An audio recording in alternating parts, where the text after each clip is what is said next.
¿Qué óvole? Buenos días a todos. Buenos días. Yes. Días, saludos. Disculpen la tardanza, me tardé un poquitito en arreglar unas cuestiones técnicas, más que nada. Pero bueno, voy a empezar entonces. Ahí está grabando. Está grabando, bueno. Y pues buenos días tengan todos ustedes. Tenemos ya nuestra quinta sesión, después de nuestro examen parcial, en el cual, después de hacer una revisión no exhaustiva, es una revisión nada más somera la que hice de los exámenes, pues están muy bien. No hay problema, después les paso ya su calificación exacta, pero pues no, obviamente nadie reprueba. Interesantes algunas reflexiones que ya luego los comentaremos ya cuando revise bien a fondo cada uno de sus exámenes. Pero bueno, no tienen que preocuparse por ese examen. Tal vez un poquito por el último, que sí va a ser más teórico, pero pues de todos modos no va a ser tampoco cosas del otro mundo. Espero que... Hola, profe. ¿Qué pasó?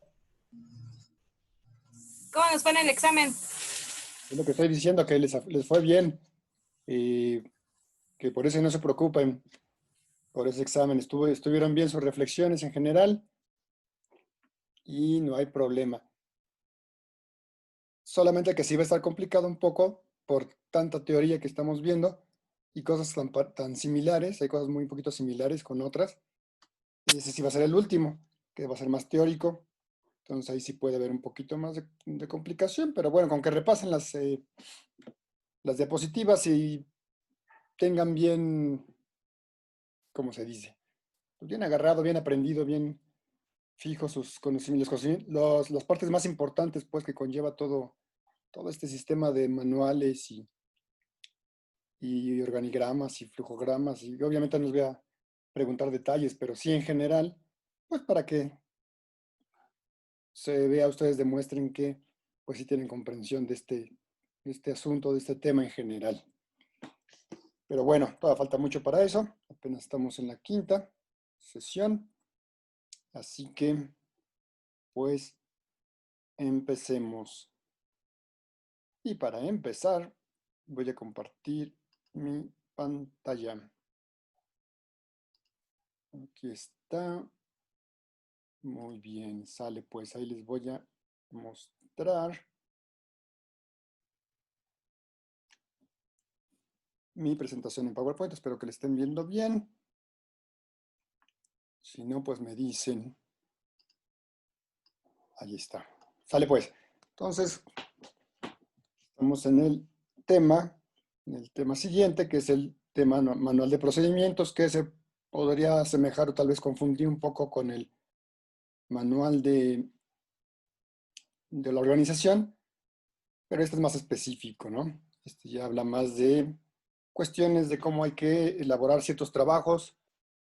Pueden ser de cualquier índole, administrativos, contables, de recursos humanos, incluso operacionales, cómo proceder, cómo hacer los pasos para encender una máquina y para ponerla a funcionar, o tanto como los procedimientos para contratar al personal, cuáles son los pasos, los requisitos, etcétera, los que se les va a ir pidiendo, etcétera. Son manuales más específicos que no involucran a toda la organización, sino a un solo departamento. Puede involucrar a toda, pero solamente para tareas específicas.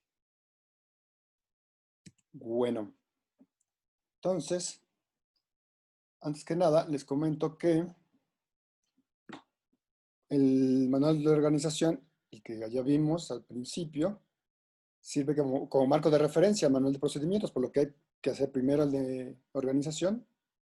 Ya teniendo un manual de organización en nuestra organización, vaya la redundancia, en nuestra empresa, en nuestra identidad gubernamental, pues ya procedemos a elaborar un manual de procedimientos después de hacer el manual de organización. Eso sería, pues básico, ¿no? Bueno, como características generales, ¿qué tienen los manuales de operación? Pues información sobre el conjunto de operaciones o etapas que en forma cronológica, es decir, a través de ciertos pasos que involucran cierta cantidad de tiempo, que puede ser muy fija o puede ser no tan fija, se establecen para llevar a cabo un determinado trabajo. ¿Sale? Entonces son también manuales conocidos como manuales de operación, dependiendo también su ámbito de procedimientos o de operación. Pues bien, es un instrumento de información en el que se consignan de forma metódica. Es un método, se necesita un método para cada uno de estos trabajos. Y bueno, se consignan, se registran, se señalan, se indican las operaciones que deben seguirse para la realización de las funciones de una o de varias entidades. Con entidades se refiere, enfocado ahorita a la administración pública, pues con alguna oficina, con algún departamento, con algún área, etcétera. ¿Para qué es útil? Pues porque permite conocer el funcionamiento interno de cada una de las dependencias o de cada uno de los departamentos, en lo que se refiere a la descripción de tareas, la ubicación, o sea, dónde se van a llevar a cabo esas tareas, en qué ventanilla podría ser si es de atención al público, o en qué oficina, o en qué archivo, etcétera. ¿Qué se requiere para llevar a cabo esas tareas? También requisitos mínimos básicos y los puestos que son responsables de ejecutar dichas tareas, las personas y los puestos de esas personas. Bueno, ¿qué objetivos tienen? Uno, compendiar en forma ordenada, secuencial y detallada las operaciones que se efectúan en los órganos que intervienen. Compendiar es decir, pues hacer un compendio, hacer una clasificación, pues sí, sobre todo eso, hacer una clasificación y resumen, digamos, un ordenamiento de estas operaciones. Los órganos que intervienen entonces y los formatos que se van a utilizar para la realización de las actividades de la institución. Agregados en procedimientos. ¿Qué otro objetivo? Establecer formalmente los métodos y técnicas de trabajo que deben seguirse para la realización de dichas actividades. Precisar responsabilidades operativas, esto es bien importante, para la ejecución, control y evaluación de las actividades. ¿Quién es responsable? De preferencia, pues, poner el puesto específico. Si es una persona, pues mejor, una sola persona, tanto para su ejecución, que no solamente implica que sea la persona que le ejecute, sino el jefe de la persona que le ejecute, el jefe inmediato, que es responsable de que esa persona lo ejecute bien. ¿Quién es el responsable del control? Que puede ser la misma persona, ¿no? El jefe de la persona que lo está ejecutando. Y la evaluación de las actividades, evaluar si fueron bien hechas, irregularmente hechas o ineficientemente hechas. Para ello, pues sirve el control también para llevar a cabo estas mediciones. Bueno, ¿cómo se clasifican estos manuales de procedimientos, perdón? Pues a grosso modo, o sea, de forma gruesa, general, no fina, pueden calificarse en manuales de procedimientos de oficina y de fábrica. O sea, elementos meramente burocráticos, podemos decir, a elementos ya más, tareas ya más operacionales, que tienen que ver con cuestiones de producción, ¿no? O cuestiones sí, de producción no solamente de materia, de productos, perdón, de productos tangibles, de productos de venta, sino producción de elementos que puedan ayudarnos a dar un servicio. Y también puede referirse a tareas y trabajos individuales. Por ejemplo, operar un software de contabilidad puede necesitarse si no es muy sencillo, si tiene cierto grado de dificultad o cierto grado de ordenamiento, de pasos a seguir que deben de ser imprescindibles, pues entonces puede haber un manual de procedimientos para operar un software de contabilidad. Y también de prácticas departamentales, cuando se indican los procedimientos de todo un departamento en general. Y también de prácticas generales en un área determinada. Manual de procedimientos comerciales, por ejemplo, de producción, financieros, etcétera, que esto se da más que nada en la, obviamente en la empresa privada, ¿no? No tanto en las dependencias públicas, sino en las empresas privadas. Esto, ¿no? Por cada departamento, tener su manual de procedimientos generales para cada departamento. Bueno, ya en la administración pública se clasifican según su ámbito de aplicación y sus alcances. Entonces, podríamos dividirlo en tres importantes. Primero, el manual de procedimientos macroadministrativos, que es esto de macroadministrativos.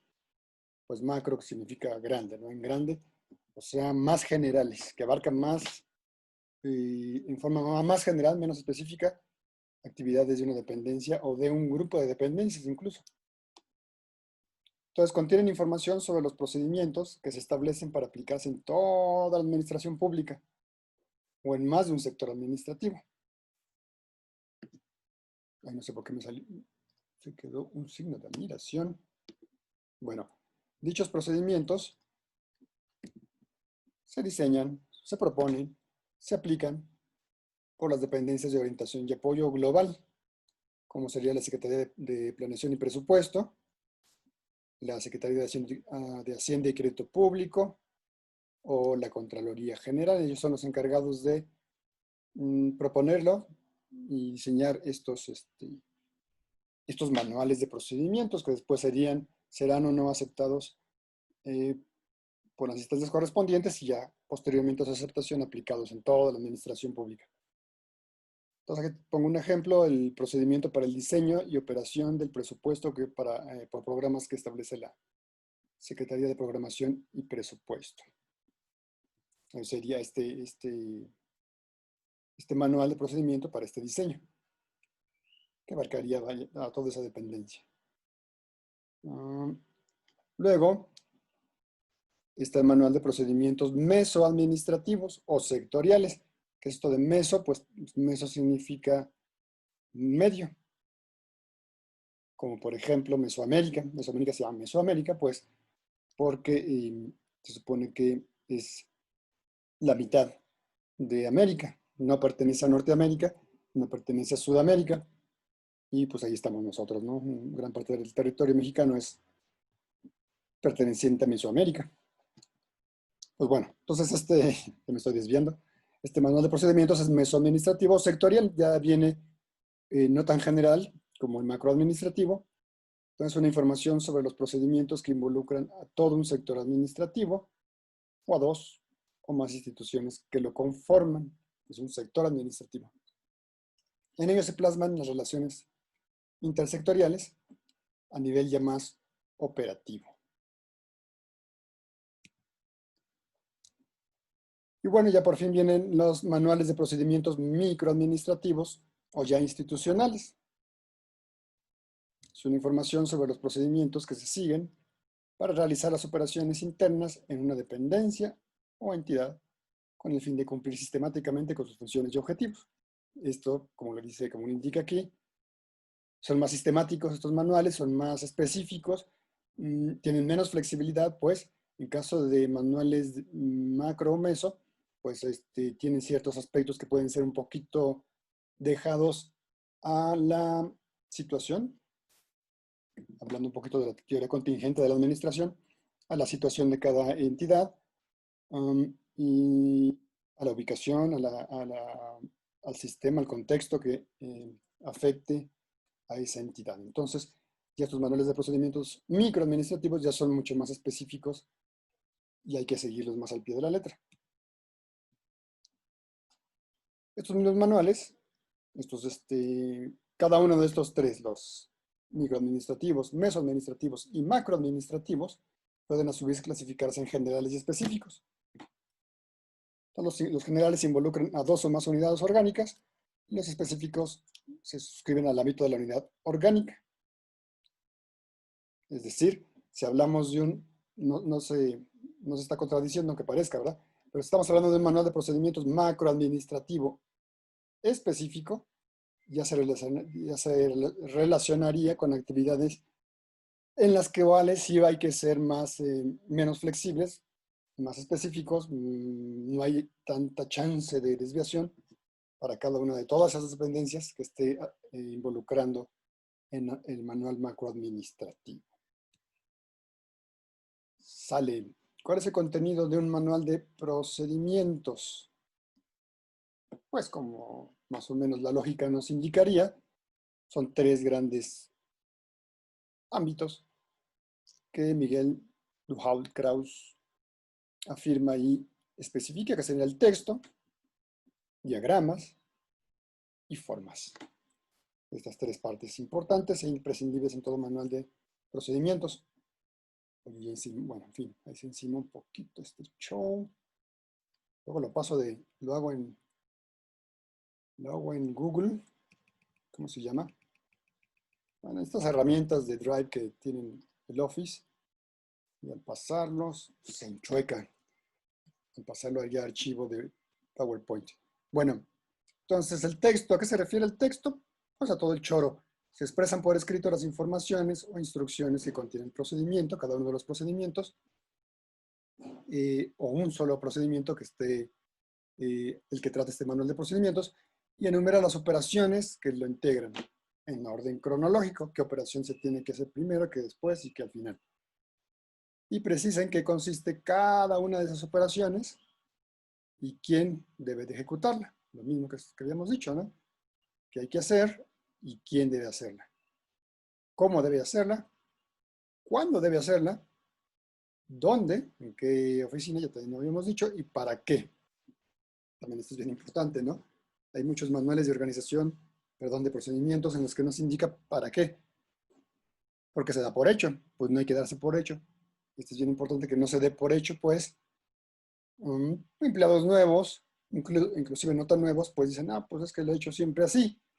Y si se llega a presentar una ocasión en que las cosas puedan cambiar, una ocasión muy específica, pues entonces no tiene capacidad de adaptarse en lo más mínimo, porque siempre se han hecho así. Y como no sabe exactamente para qué son, pues no sabe cómo darle solución y cauce de una situación extraordinaria. Entonces es bien importante esto, ¿para qué demonios se debe ejecutar esta tarea?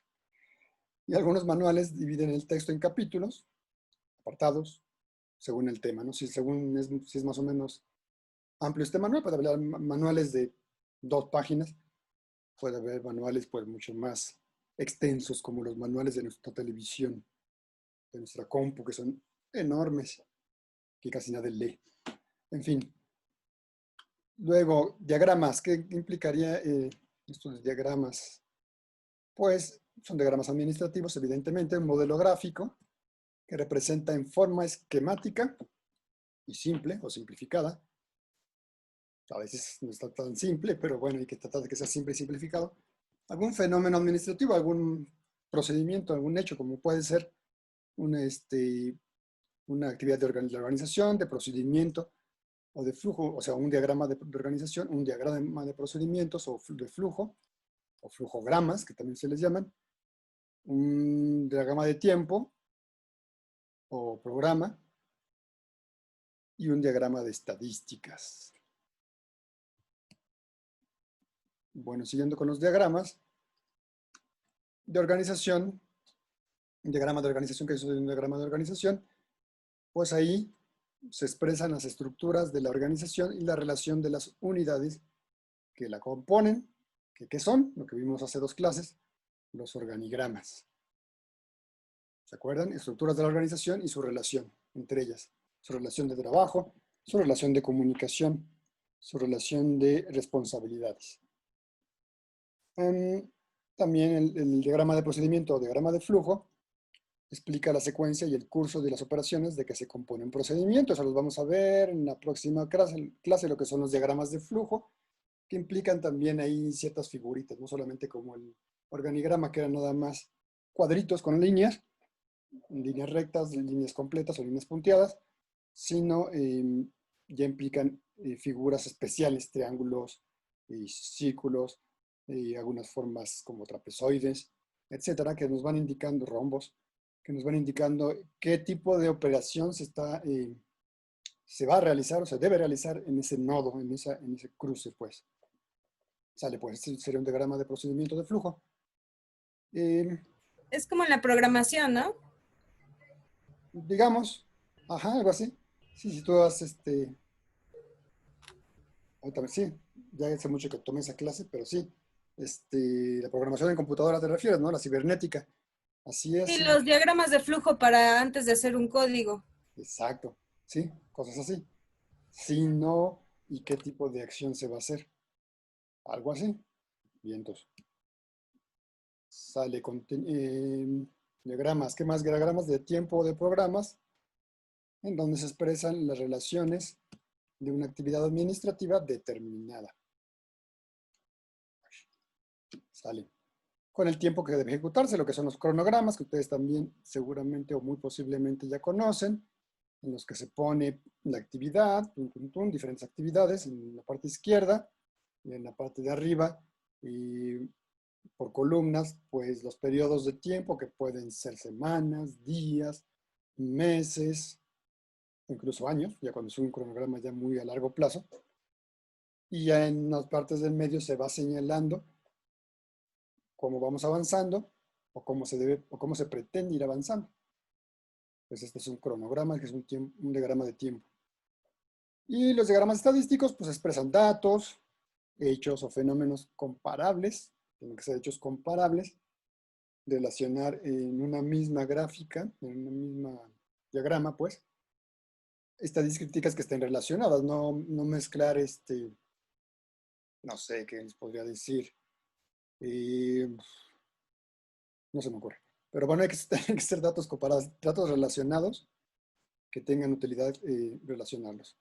Y se representan por puntos, por líneas, por figuras, por volúmenes. Diversos son las gráficas famosísimas que hemos empleado a partir de datos, de muchos datitos, o de no tantos datos, y hacemos una gráfica de pastel o de barras o de como nos guste presentarlo. Sale las formas, ya se chueco todo esto, por eso, ¿por qué no lo reviso? Dirán ustedes antes de dar la clase, ¿verdad? Pero bueno, mejor, y aquí sale contenido. Las formas, importante incluir las formas empleadas en las operaciones secuenciales de procedimiento que se describe. Y a formas ya se refiere a pues, formas burocráticas, digamos, ¿no? Administrativas que hay que llenar, que hay que archivar, etcétera. Entonces, por ejemplo, es un objeto, la forma impresa, sobre el cual se imprimen ya los informes constantes, por ejemplo, ¿no? Y que se cuenta con espacios para que se anoten ellos una información variable. Entonces son formatos, digamos, ¿no? También es una forma de decirlo. Y también se utilizan a veces los machotes, que constituyen un patrón separado en otra hoja, que sirve de guía. O puede ser un machote que no se incluye en el manual de procedimientos como una hoja pegada, ¿no? Sino puede ser un inserto, que sirve de guía para elaborar el documento. Entonces, en este machote, pues nos vienen, y en este formato, vienen los campos llenados con un ejemplo, que nos va a servir como guía para llenar los formatos. Y todo esto se pone también en el manual de procedimientos. Entonces, en este manual se incluyen estos machotes, anotando las instrucciones acerca del método para el llenado de formas, el tiempo que se debe emplear para este llenado de formas o para su solución de este formato, que pase cierto paso siguiente, a cierto procedimiento siguiente en cierto periodo de tiempo, cuántos ejemplares se van a distribuir y a quién, qué oficina es la que los debes de tener, los debe de manejar, y la responsabilidad en el trabajo específico también se pone ahí, y las instrucciones especiales, ¿no? Para casos especiales de algún formato que requiera ciertas indicaciones diferentes. Bueno, y aquí hay unos consejos para redactar un manual de procedimientos, que sería, pues obviamente, del modo más claro posible, que sea entendible, que sea con un lenguaje pues accesible. Redactarlo en forma positiva, que no sea, como se dice, pues que den para espantar, ni negativa ni de prohibición, ¿no? Que no sea ahí una palabra que no sea restrictivo, que no sea punitivo, pues, que no esté hablando de castigos, no, si no haces bien esto, los que no hagan esto, entonces serán eh, multados o demás, ¿no? Más bien debe ser un ambiente lo más positivo posible, eso casi no se da en muchas instituciones públicas y en algunas privadas, pero la idea y lo ideal es eso, ¿no? Al detallar una rutina de trabajo debe expresarse conforme al orden establecido, obviamente, los tiempos y cada paso para su desarrollo. Lo que les decía, usar un lenguaje al alcance de todos, no usar palabrejas raras y lo más accesible posible. Y Profe, yo siempre, tengo una duda. dime, Este, el manual solamente con que hagamos un manual, ¿verdad? claro, O sea, sí, no importa si es a nivel organización o departamento, solo un manual. es correctísimo. Ya tú elegirás, Y ¿lo quieres macro, otra, micro? Eso. Ujú. otra pregunta, ¿se lo podemos mandar para que nos lo vaya revisando? Por supuesto, cuando Ok. gusten. Sí, mi ¿Y amor. cuándo vamos a ver lo de las áreas para ver cómo lo quiere? ¿Cuáles áreas? Va a explicar cómo es la distribución de áreas, cómo se redacta. Espacios, la distribución de espacios. Sí, sí, ese tema viene pues ya en la última clase, es el último tema, la distribución de espacios. Será una semana antes del examen, Ok. que el examen va a ser, Y ¿cómo? la información la va a querer en un solo formato o por divisiones, o sea, por temas. ¿Cómo? O sea, en un solo archivo. Sí, no, un solo archivo sí, pero no que Carolina se refiere a otra cosa, ¿no? No, lo que dice Pamela es que de eso teníamos duda, Sí, de pero cómo no. íbamos a hacer el trabajo. Ajá. Sí, en un solo archivo ahí pueden incluir su texto, sus formatos y sus manuales, pues todo ahí mismo. Además, obviamente, con su título que diferencia a qué se refiere cada cosa. Ujú. Ok, profe. Sale. Bueno, entonces les iba a decir que el examen pues, va a ser similar en cuanto a modalidad, va a ser parecido al parcial, perdón. Listo. El examen teórico, que va a durar, bueno, todavía no he pensado bien, todavía no lo tengo terminado el examen, pero yo pienso que una hora, hora y media, y después la segunda parte, pues ya van a presentar ustedes ya más en forma, este, ya con más tiempo, unos 10 minutos yo calculo para cada uno, para cada equipo, para cada uno, ya su trabajo final. Y obviamente me lo van a mandar al archivo. ¿Qué más, qué más, qué más, qué más? Sale. Siempre que se haga referencia a una forma, un modelo o una máquina, en caso de que sea eh, una cuestión operacional o parte de esa máquina, si es conveniente ilustrarla, identificar cada ilustración. Es decir, si estamos hablando del encendido de una máquina que echa a andar una línea de producción, entonces hay que ilustrarla con, puede ser un diagrama de los botones, pues, del tablero, pues, cuál que haya que apachurrar, cuál no, cuál sí, cuál después. Entonces, pues así sería la cosa. Me está avisando que ya se va a acabar. No, todavía faltan 9 minutos y medio para la primera parte. Sale, nos da tiempo entonces de llegar al trabajo que les voy a dejar el ejercicio en clase. Hoy, ¿ahora qué? Ahí está. Sale, en administración pública en específico, el manual de procedimientos debe incluir los puestos o las unidades orgánicas que intervienen en dicho procedimiento, precisando su responsabilidad y su participación. Ya lo había dicho. Cómo participan, qué responsabilidades tienen y a quién, sí, de qué manera, si son supervisores, si son ejecutivos, ejecutores, etc. Debe contener información y ejemplos de las formas o formularios que se usan en el procedimiento, máquina o equipo de oficina por utilizar, también ya eso ya lo dijimos, y cualquier otro dato que pueda auxiliar en el correcto desarrollo de las actividades. Y bueno, a modo de, esto podría ser un índice, ¿no? Si es que es suficientemente complejo o extenso este manual de procedimientos, puede incluir un índice o simplemente se señalan aquí los temas que debe incluir, que es una identificación, es decir, manual de procedimientos para el área de tal, para la dependencia tal, ubicada en la ciudad de Puebla. Para el año publicado este año y con una vigencia de 1 año, 2 años, 3 años, 6 años, etcétera. No es una identificación para que se sepa de qué se está hablando. El índice de contenido, también, como les decía, en caso de que esté complejo, este manual, si no es un manual muy sencillo, pues no es indispensable. Un prólogo o introducción, hay un rollito, en tanto cuanto indicando los propósitos del manual, su ámbito de aplicación, etc.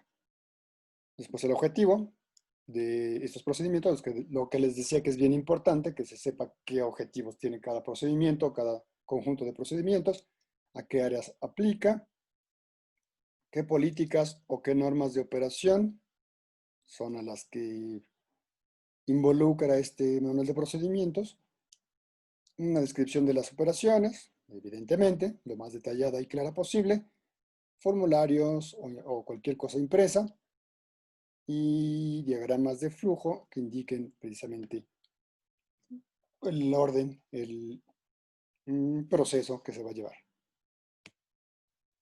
Y bueno, aquí está el ejercicio en clase, el primero de ellos, que está un poquitín complejo, pero está padre. Me gustó, a ver qué dicen ustedes. Lo tomé, bueno, ahorita no puse la bibliografía, pero bueno, ahorita se los doy. Es un libro de un capítulo de administración, obviamente, en el que se habla de la ética en la administración, tanto pública como privada, y en el que se pone un cuadro comparativo entre el comportamiento ético de los líderes, ojo, no forzosamente sean jefes, aunque idealmente deberían ser los jefes, un jefe debe de ser un líder, pero también podría ser un líder informal, y bueno, el comportamiento contra el comportamiento no ético. Entonces aquí por cada renglón, se menciona una acción. Emplear el poder para lograr el bien de sus seguidores. Sería un comportamiento ético. El no ético, su contraparte, pues emplear el poder para su propio interés. Sea un poder formal o informal, como les decía. El respeto a seguidores y colegas es algo ético. Falta de respeto a los demás, algo completamente no ético. Búsqueda de una visión y logro de metas con medios éticos, siempre con medios éticos. Nada de tranzas. Búsqueda de las metas a cualquier costo sin consideraciones éticas. No importa cómo lo logremos, transando, sobornando, corrompiendo. El chiste es llegar a los objetivos. Eso sería un comportamiento no ético. Atentos a la realimentación o retroalimentación y las críticas de los seguidores, es decir, de los empleados, podría ser, o de quienes están siguiendo. Y rechazo a las críticas. No acepto críticas y me cierro, no oigo nada, soy de palo. Fomento la participación de todos, un trabajo colaborativo o una dirección autocrática. Es decir, yo doy órdenes y todos tienen que seguirlas, no me importan sus opiniones. Cero democracia. Sería un comportamiento no ético en una organización. En algunos ámbitos puede servir, ¿no? Tal vez, pero regularmente no. Y menos en las empresas modernas y organizaciones modernas. Sale algo ético, comunicación vertical, o sea, de arriba a abajo, y también transversal.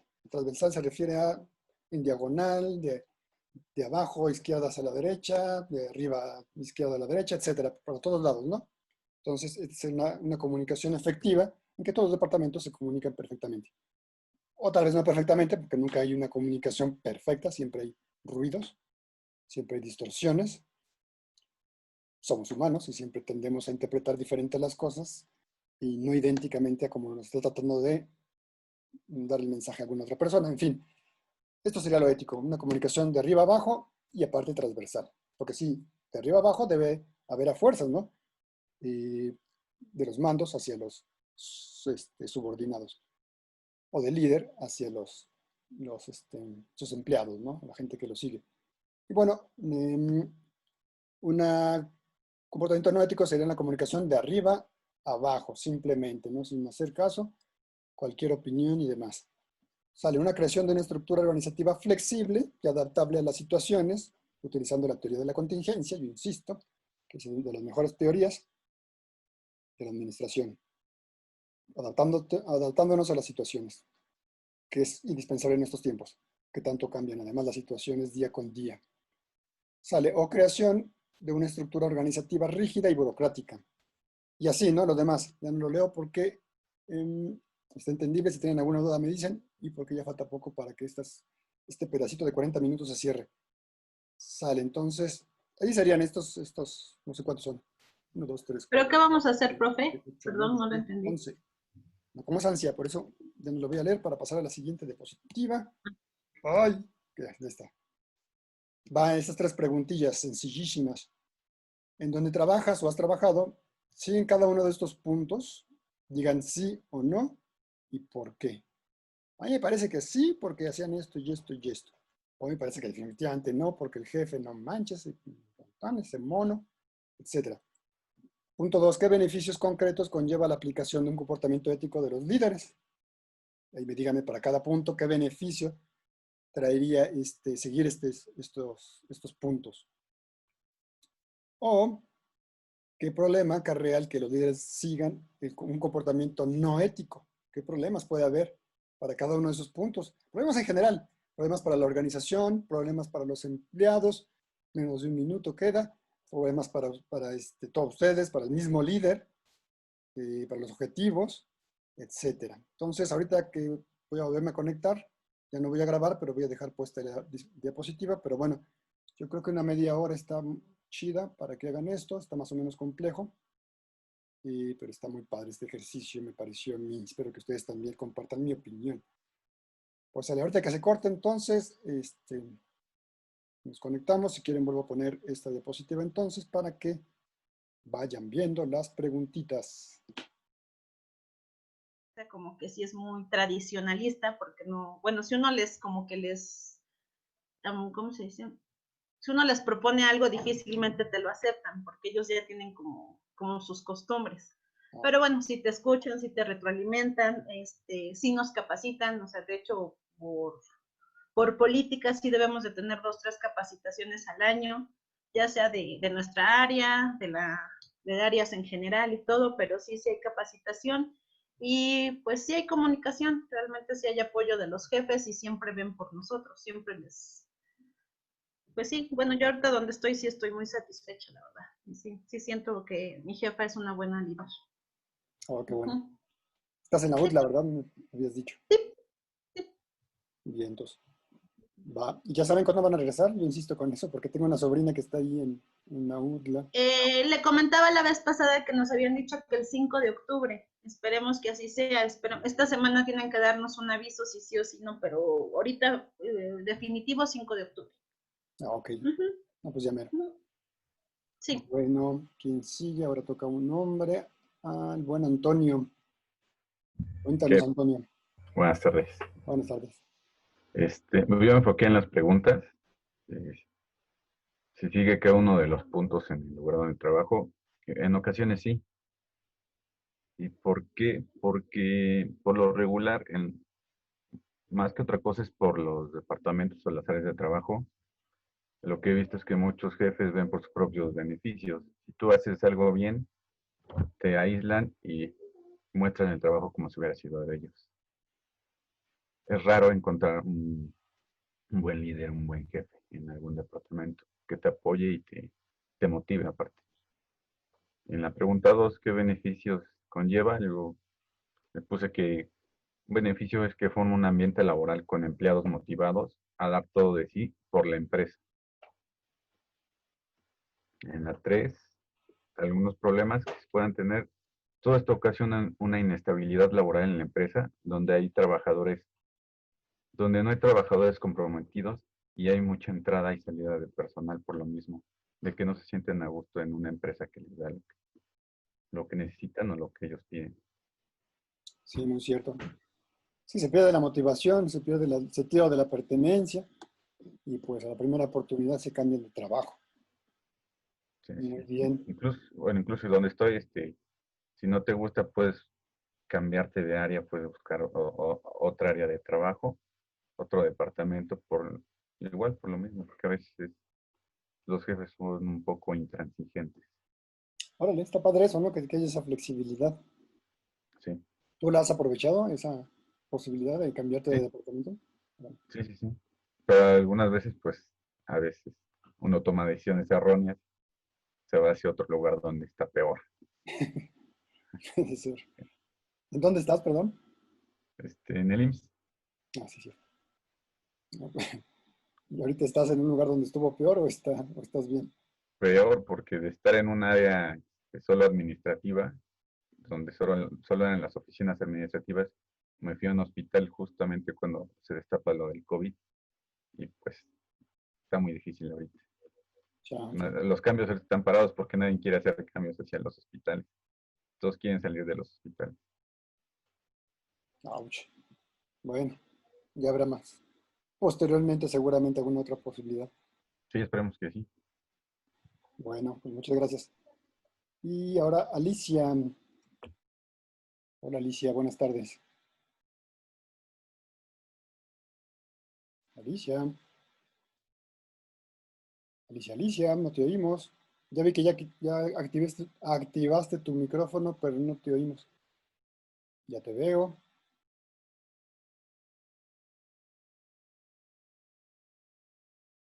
Ya te veo, pero no te oigo. Mm, No tienes tu micrófono. Digo, sí tienes tu micrófono abierto, pero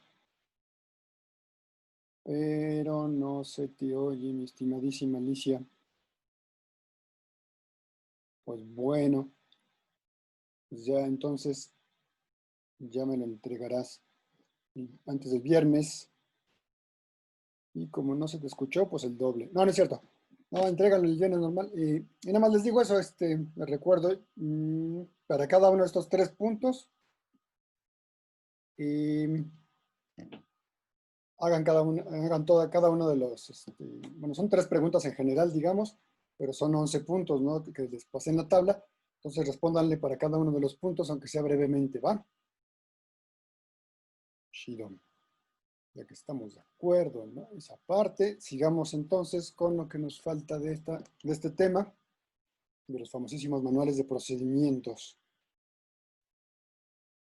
Para hacer, muchas veces para recopilar esta información, y se acuerdan que cuando vimos manuales de organización, vimos alguna técnica de recopilación de información para hacer el manual, que muchas veces son a través de investigación documental en los archivos, en manuales anteriores, también entrevistas a las personas que realizan su trabajo, en los trabajos específicos, eh, etcétera, ¿no? Recurrir también había otro, sobre todo ese documental y entrevistas con personas, con las personas adecuadas. Pues bueno, esta recopilación de información es similar a los manuales de procedimientos y bueno, hay una técnica, o hay varias técnicas, que sirven no solo para hacer los manuales de procedimientos, sino aprovechando esta elaboración de estos manuales, se pueden implementar mejoras.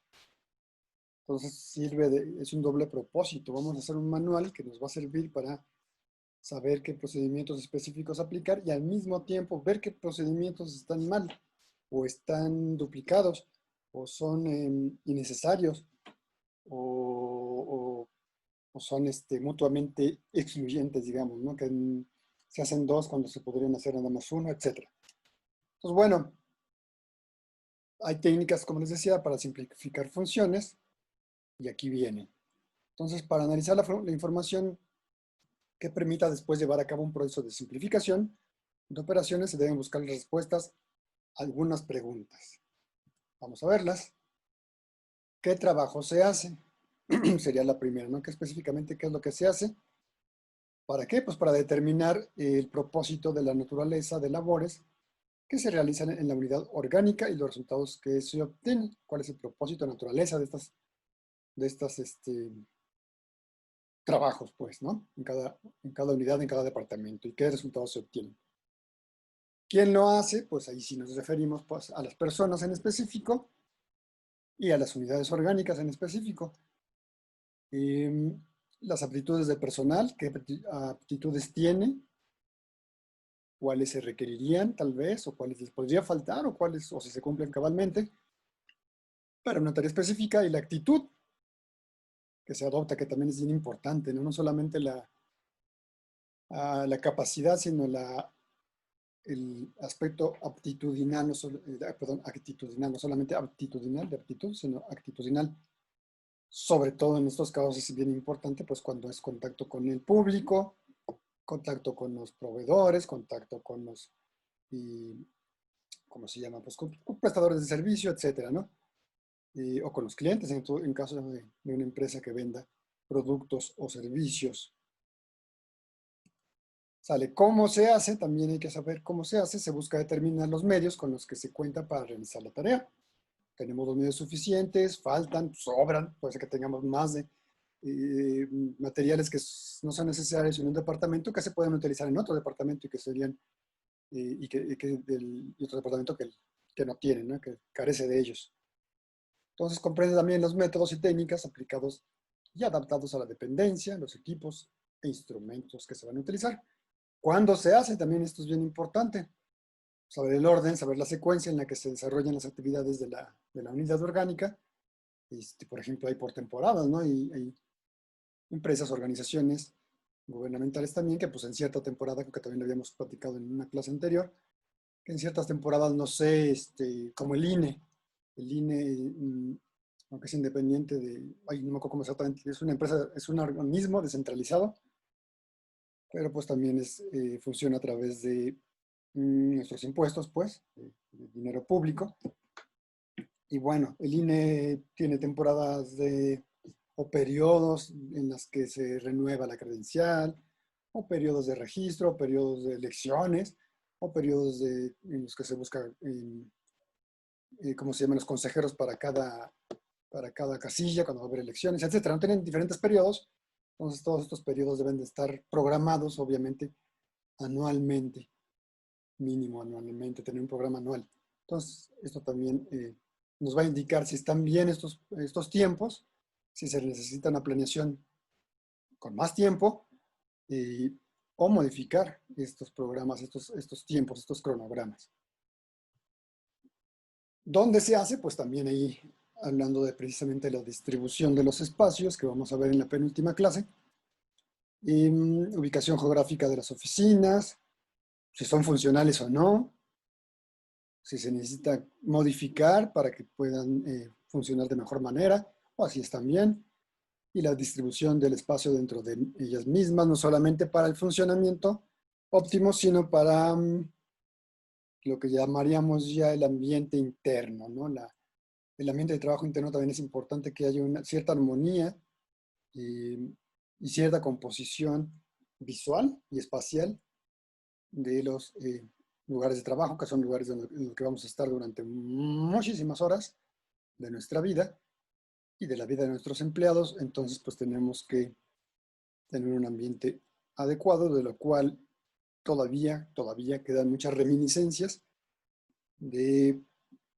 pues de la burocracia de los, no sé, de las décadas pasadas, en que todavía las oficinas son pues bastante incómodas, bastante grises, y oscuras, frías, húmedas, no sé, toda una serie de detalles que hacen que no sea chido ir a trabajar. Bueno, ¿por qué se hace también? Es otra pregunta que hay que responder. Se busca la justificación de la existencia de ese trabajo, de ese procedimiento. Se busca el objetivo. ¿Por qué? De manera similar que la primera pregunta. Y lo mismo, de manera similar a como se los había mencionado anteriormente, ¿no? Hay que saber el porqué de cada procedimiento, de cada proceso, pues esto nos da una razón de hacer las cosas, mayor motivación y mayor capacidad de adaptación en el caso de algún momento difícil, de algún momento, pues, o no forzosamente difícil, sino algún momento de cambio, una crisis, una situación extraordinaria. Nosotros tenemos que saber las razones por las cuales estamos llevando a cabo nuestro trabajo para poder eh, hacer cambios, hacer mejoras incluso. Sale. El analista, el que analiza esta información, establece como resultado no solo la descripción de las operaciones del procedimiento, sino también la posibilidad de mejorarlo, lo que les decía. Entonces, ahí tenemos algunas alternativas para precisamente mejorar estas operaciones. Primero, eliminar el trabajo que no se necesita, el trabajo innecesario. Bajo esta premisa, ¿no? Siempre pensar lo que se llama la calidad permanente, ¿no? Ahí tiene su nombre, se me olvidó también, como tiene, hay un término, ¿no? muy usado en los últimos años, sobre todo en empresa privada, calidad total. Entonces, una de estas premisas, pues, es pensar que todo procedimiento es perfectible, es decir, se puede mejorar, se puede llegar a la perfección. Y por ello eso implica que no estamos ahorita funcionando perfectamente. A lo mejor estamos muy bien, pero todavía hay cosas que mejorar. Entonces, se eliminan esfuerzos y tareas innecesarias. Exceso, por ejemplo, el exceso de llenado de formas o firmas que no son necesarias o registros que no tienen caso porque son redundantes, etc. ¿Qué otras alternativas? Modificar operaciones o parte de ellas. Para ello, pues conviene subdividir el trabajo, pero no al grado de hacerlo ineficiente. Hay que subdividirlo en pequeños subprocesos, pero no tan pequeños, no que se atomice, ¿no? Y que se necesite un pasito, otro pasito y otro pasito y no se avance lo suficiente. Al someterlo a repetidas revisiones que implican pérdida de tiempo, pérdida de energía. Entonces se pueden combinar de repente dos operaciones en una sola, que no habíamos contemplado, ¿no?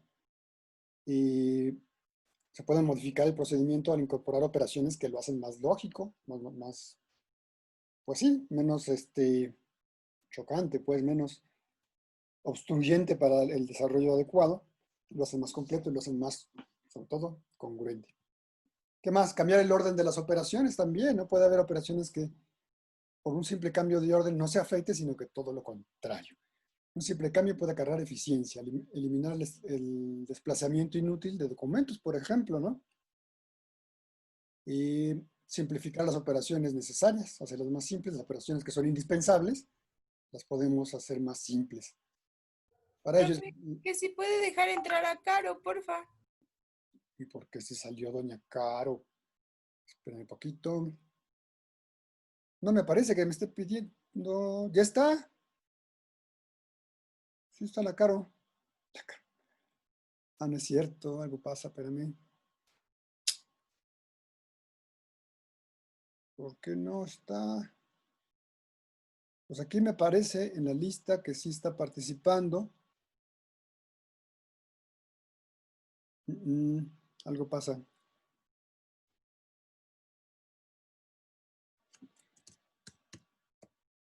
No sé qué está pachando, pero se supone que Alicia, que Caro sí está. Ah, no, ya. Ya vi. No se había actualizado. Ahí está. Sale. Entonces estábamos con las técnicas de simplificación de funciones. ¿Cómo mejorar los procedimientos?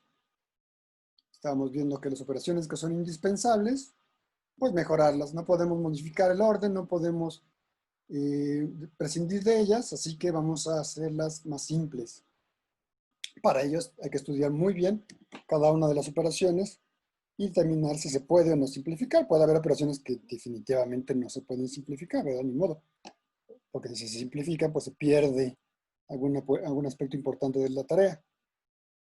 Para ello se pueden aplicar estudios de tiempos y movimiento. ¿No se acuerdan? En Administración 1 vimos esa parte de análisis de tiempos y movimientos con la teoría de la administración científica. análisis, estudios que vienen, me parece que de los 40, si no me equivoco, ¿verdad? La vimos ahí con una empresa en Estados Unidos, ahorita no me acuerdo el nombre, pero en fin, hasta les dejé un trabajo al respecto. El chiste es que estos estudios de tiempos y movimientos, aunque a pesar de lo antiguo que son, siguen siendo muy eficaces, muy, si se saben hacer, claro, muy útiles, muy fructíferos para precisamente optimizar los tiempos a través de movimientos, eliminar movimientos innecesarios. También se pueden estudiar esquemas del lugar de trabajo, etc., etc. y más etc. ¿Qué más? Modificar actividades de los puestos y equilibrar cargas de trabajo. Cuando se observen algunos puestos que se congestionan los asuntos, ya sea por negligencia, o sea por falta de capacidad, o por falta de adiestramiento, que también se necesita esto, y que tiene que ver con la falta de capacidad. Hay que capacitar siempre y constantemente a los personal, o de repente mala distribución de la carga de trabajo, gente que trabaja, que tiene mucha carga de trabajo, gente que pues su jornada de trabajo es bastante ligera. Entonces, pues tratar de equilibrar esto, ¿no? No con el afán de molestar a nadie, ni mucho menos, sino con el afán de que haya más eficiencia, porque pues al haber distribución de cargas, pues todo se lleva mejor a cabo. Bueno, en todos estos dos primeros casos es necesario controlar, motivar y capacitar, ¿no? En el caso de negligencia, de falta de adiestramiento, la motivación, no se les olvide, es bien importante. Ya les dije que la capacitación también, y controlar también, para poder darnos cuenta a tiempo de situaciones que estén saliéndose de lo establecido, ¿no? De los procesos establecidos, y que por ello nos puedan llevar a errores, a omisiones, etc. En el último caso, cuando hay carga de trabajo excesiva en algún personal, pues replantear estas actividades. Para llevar a cabo la simplificación de operaciones se necesita establecer un programa que pueda contener dichos temas. Vamos a ver qué temas para simplificar operaciones. Primero, se debe seleccionar un trabajo importante. Solo un trabajo importante, un trabajo de gran volumen o técnica difícil.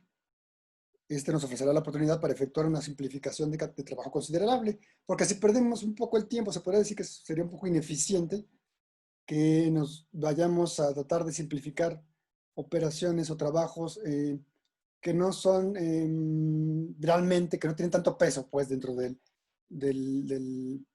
los procedimientos o del diario existir de una empresa o de una organización. Entonces aquí es un trabajo importante de gran volumen o de difícil realización, y tratar de simplificarlo, irnos hacia los objetivos grandes, pues, ¿no? Ya tal vez habrá tiempo de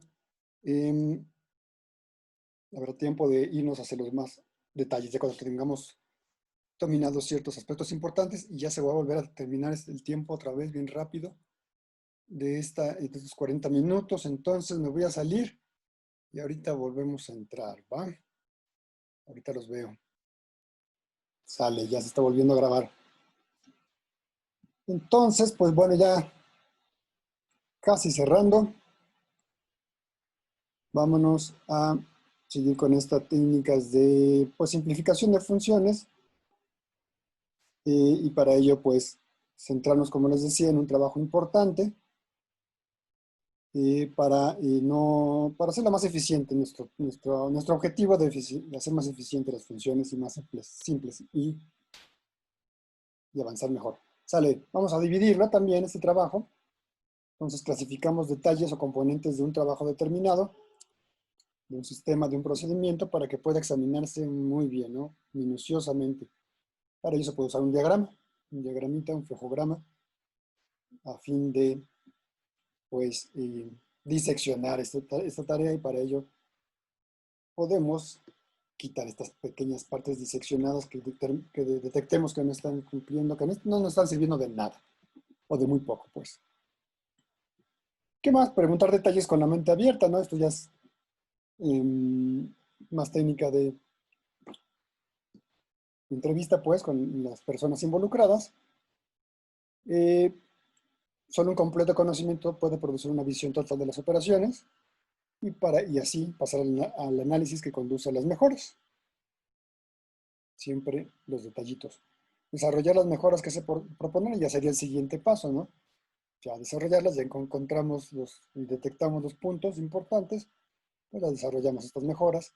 Es el resultado final de la revisión, cuadros e interrogatorios.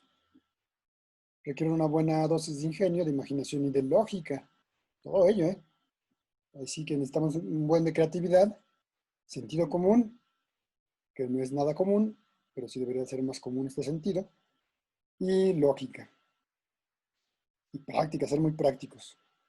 Y cuando se permite ser solamente muy pragmáticos, ¿no?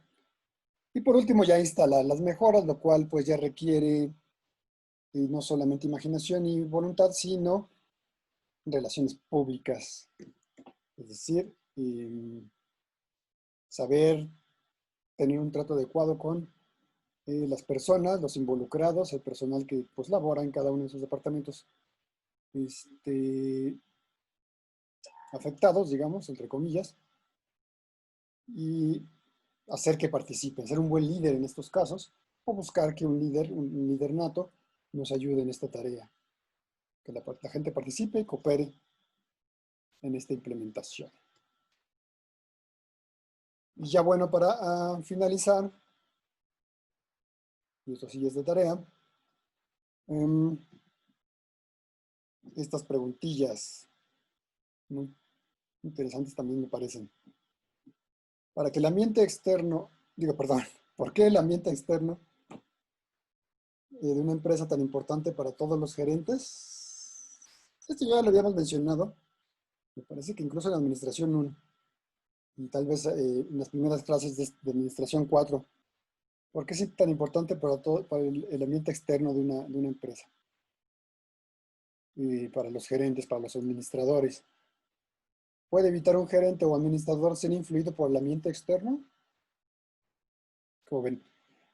Luego, identifiquen los elementos del ambiente externo más importante para cada uno de los siguientes administradores. El presidente de una compañía, qué elementos externos le pueden ayudar, qué elementos le pueden ser un reto para él y cómo debe enfrentarlos. El gerente de ventas, qué tipo de elementos del ambiente externo le pueden afectar o no.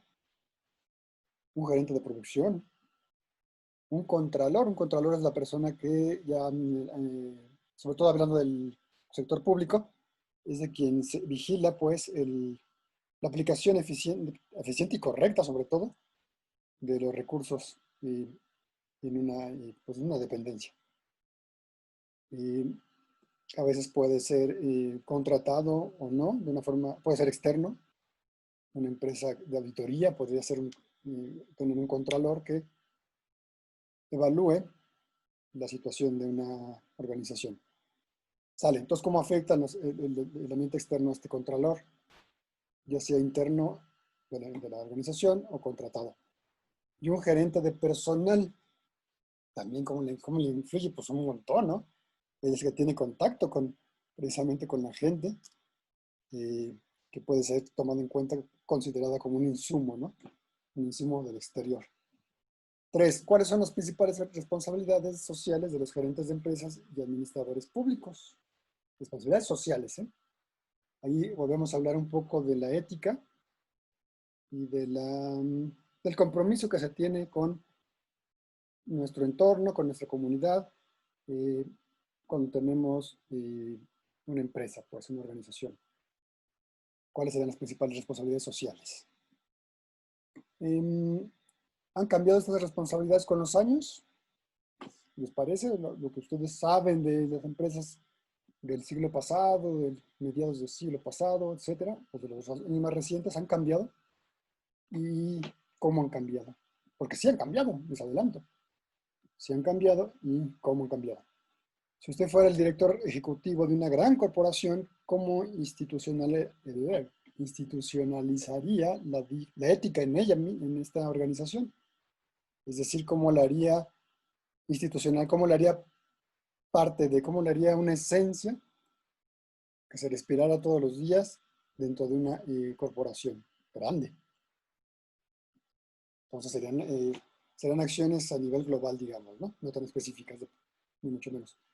Y por último, ¿qué códigos de ética recomendaría para su universidad? Para el SEA, para su clase, para nuestra materia, por ejemplo, y para su familia, ¿no? Como ven, establecer unos códigos de ética, un tanto pueden ser muy formales, pueden ser escribirlos, dejarlos plasmados, pueden ser un tanto informales, que cada quien se comprometa verbalmente a seguirlos y cómo creen que deberían aplicarse. Entonces, estas 5 preguntillas simples o no tan simples, porque sí hay que reflexionarle, son las que tendrían que entregarme como actividad número 2 para el próximo viernes. Pues muy bien. Dicho lo anterior, no nos queda más que despedirnos, si no me equivoco. Sí, no queda más que despedirnos. Ya saben, ahí les pongo una foto de mí con mi hija ahí en una zona arqueológica de Zacatecas. Y ahí les pongo también mi correo electrónico, que ya lo tienen, pero bueno. Y la bibliografía recomendada aquí es de donde voy sacando, pues, algunas tareas, los contenidos y demás información. Y no lo pasen por alto, hay cosas padres. De la esquina inferior derecha, la guía para la elaboración de manuales de organización de la Secretaría de la Contraloría General de Sonora, aunque es de Sonora, y aunque es del 2004, hace ya 16 años, pero contiene elementos bien válidos actualmente y útiles para aprender de esto y incluso para su trabajo final. Está en línea, está en línea si no me equivoco, entonces pues ahí búsquenlo. ¿Qué más hay en línea? Por aquí debe haber algún libro, algunos libros de estos también están en línea, por ahí chequenlos, búsquenlos, son libros muy completos, algunos pues, o bueno, más bien la mayoría pues no son muy recientes, y aquí le puse que es del año 2012, ¿no? ¿Verdad? No es tan futurista, es del 2012. Bueno, búsquenlos, si se pueden comprar alguno de ellos, pues qué mejor, ¿no? En una edición actual. No cambia demasiado, pero sí hay casos más actuales todavía, ¿no? Y más en estos tiempos en que todo cambia. Pues bien, pues ya vámonos yendo. Voy a dejar de compartir. Y ahí estamos. Oye, yo y Alicia apenas la estoy admitiendo. ¿Por qué se salió? Bueno, pues ya vámonos despidiendo. Entonces, así estamos. Ustedes mándenme si quieren lo que vayan avanzando, si tienen alguna duda, quieren que les revise cómo van o algún formato, algún manual, un organigrama que ya hayan hecho y que tienen dudas si está bien o no. Mándenmelo en el momento que ustedes quieran y yo pues lo reviso. Y ahora sí, para la próxima clase tendré ya sus resultados de los exámenes parciales, aunque les aseguro que salieron bien. De eso no hay duda. Pues pórtense bien, cuídense mucho y nos estamos viendo el próximo sabadito si es que no hay nada antes.